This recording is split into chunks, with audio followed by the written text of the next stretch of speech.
We're now going to talk about how the executor interface can be implemented. Keep in mind, of course, an interface is very simple. It's just an interface. It doesn't have any implementation artifacts associated with it at all.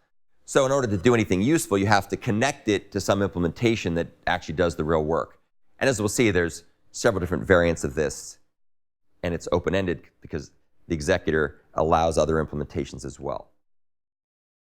So there's a bunch of different thread pooling mechanisms that can be used to implement this very simple-minded interface.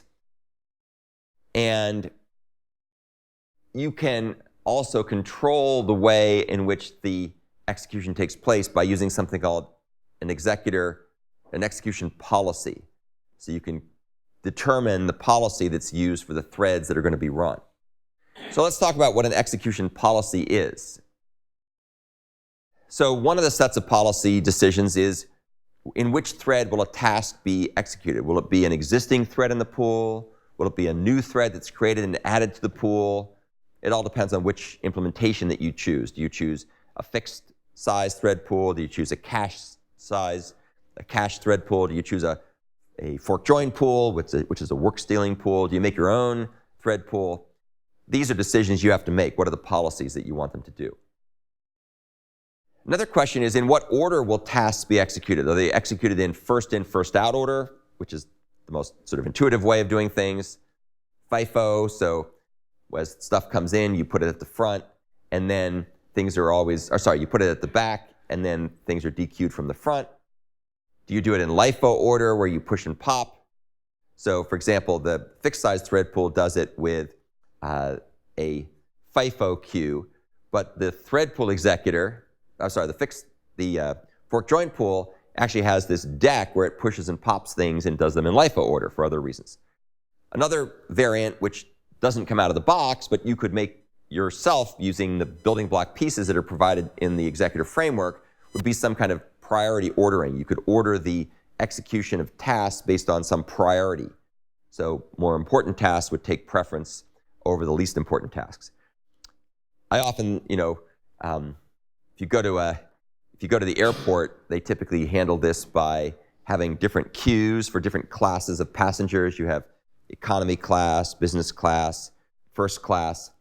But sometimes when you're in line, this is especially true when you're in line at the security screening to go through and walk through the scanners, sometimes if you have a really long line, someone will come up and say, everybody whose flight leaves in 10 minutes, you can go through first. Right? So that's an example where you can reprioritize the queue and let the people who are about to miss their flight go to the front. So that would be an example of a priority queue.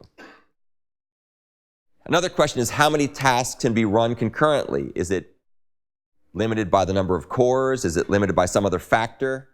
As we might see with the example of the IO-bound task computation, which is n times 1 plus WT over ST. That's another policy decision. Another policy decision is, what happens if you have too much work to do and the thread pool needs to start rejecting new work? So if you start getting overwhelmed, should you just sort of say, I'll just, next person who submits a request, I'm just going to ignore it? Or do you want to allow an exception to be thrown, like a rejected execution exception? You can choose that as a policy as well. And then another question that needs to be considered is, what action or actions should be performed before and or after executing a task? So for example, with Android, which we'll talk about later, Android has a cool framework called the Async Task Framework. And in the Async Task Framework, there are hook methods called on pre-execute and on post-execute that get called before a thread starts to run in the background, or before a computation starts to run in the background thread, and after a computation is finished running in a background thread. So these are sort of different policy variations. That doesn't actually come out of the box with Java, but you can use Java mechanisms to implement this sort of thing, which is exactly what is done with Android. So that's a quick summary of the implementation choices. The key point is that there's 3 most common thread pool implementations to choose from: fixed size thread pool, cache thread pool, and fork join pool, or also known as work stealing pool. And within those criteria, then these other policies are either decided for you or you get a chance to override them, as is the case with what happens if you try to execute a new task and the thread pool feels overwhelmed at that point.